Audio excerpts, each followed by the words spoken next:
ଗଳ୍ପର ଶୀର୍ଷକ ବିଧି। ବୋଉ ହୃଦଘାତରେ ଚାଲିଯିବା ପରଠୁ ଘରକୁ ଆସିବାକୁ କାଇଁ ମୋର ଆଦୌ ଇଚ୍ଛା ହୁଏ ନାହିଁ। ବାପାଙ୍କ ଦୁଃଖ ଆଉଟା ଉଦାସ ମୁହଁ ଆଉ ଜେଜେମାର ଲୁହବତୁରା ପେଜୁଆ ଆଖି ଦୁଇ ଦେଖିଦେଲେଇ ମୁଁ ରହିଯାଏ ଥୀର ହେଇ। ଖାଁ ଖାଁ ନୀରବତା ସାଙ୍ଗକୁ ମେଞ୍ଚା ମେଞ୍ଚା ଶୂନ୍ୟତା ରାଜୁତି କରୁଥାଏ ଘରଟା ସାରା। କାହା କଥା ଭାବିବାକୁ କାହାର ବେଳ ନଥାଏ। କାହା ପଲାର ଦୁଃଖ ଏଠି କମ୍ ଅଛି ଯେ କିଏ କାହାର ଊଣା କରିପାରିବ। ଜେଜେମା ଗଡ଼ୁଥାଏ ଚଟାଣରେ।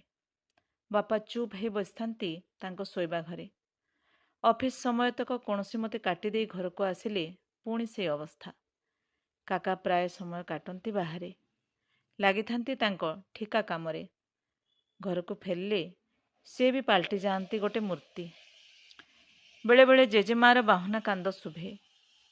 କେମିତି ଗୋଟେ ବିକଟାଳ ଡରଡରନିଆ ଲାଗେ। ମୋ କାନ ଝାଇଁ ଝାଇଁ ହୁଏ।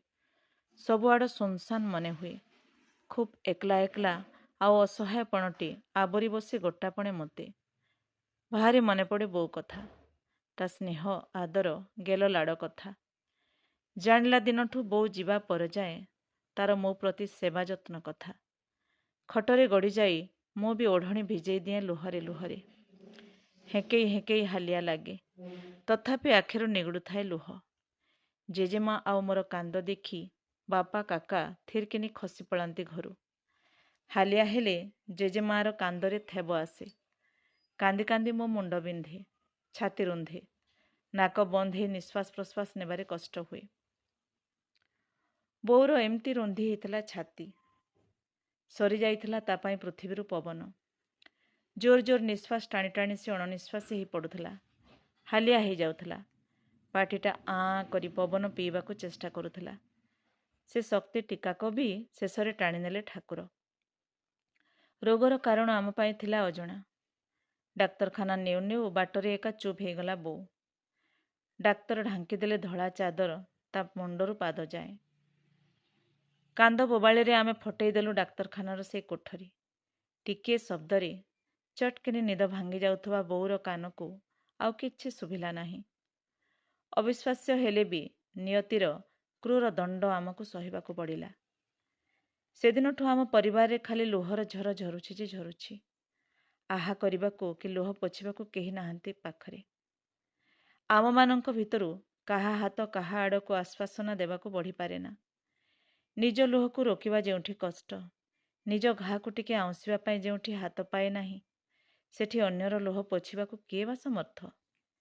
କେତେବେଳେ କେମିତି ଆମ ଘର ପାଖ ସ୍ତ୍ରୀଲୋକ ଜଣେ ଦି ଜଣ ଆସି ଅନେକ ଦର୍ଶନ ଶିଖେଇ ପଢ଼େଇ ଯାଆନ୍ତି।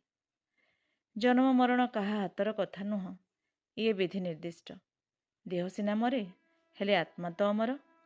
ଗଲା ଲୋକ ଗଲା, ଥିଲା ଲୋକ କାହିଁ କଷ୍ଟ ପାଇବ? ବାହୁନି କାନ୍ଦିଲେ ଆଉ ତ ମଲା ଲୋକ ଫେରି ଆସିବନି। ଏମିତି ଆଉ କେତେ କ'ଣ। ତେଣୁ ହଷ୍ଟେଲ ହିଁ ମୋତେ ଭଲ ଲାଗେ। ପାଠପଢ଼ା ହେଉ କି ନ ହେଉ, ଅନ୍ତତଃ ଜୀଇଁ ହେଇଯାଏ ସେଠାରେ ସେଇ ବାହାନାରେ। ବୋଉକୁ ହରେଇବାର ଦୁଃଖ ଭୁଲି ହେଇଯାଏ କିଛି ମାତ୍ରାରେ ସାଙ୍ଗମାନଙ୍କ ଗହଣରେ। ହେଲେ ଛୁଟିଦିନ ମାନଙ୍କରେ ତ ଘରକୁ ହିଁ ଆସିବାକୁ ପଡ଼େ। ପୁଣି ସେଇ ସବୁ ଦୃଶ୍ୟ ଅଗତ୍ୟା ପ୍ରତ୍ୟକ୍ଷ କରିବାକୁ ମୁଁ ଯେମିତି ବାଧ୍ୟ ହୁଏ।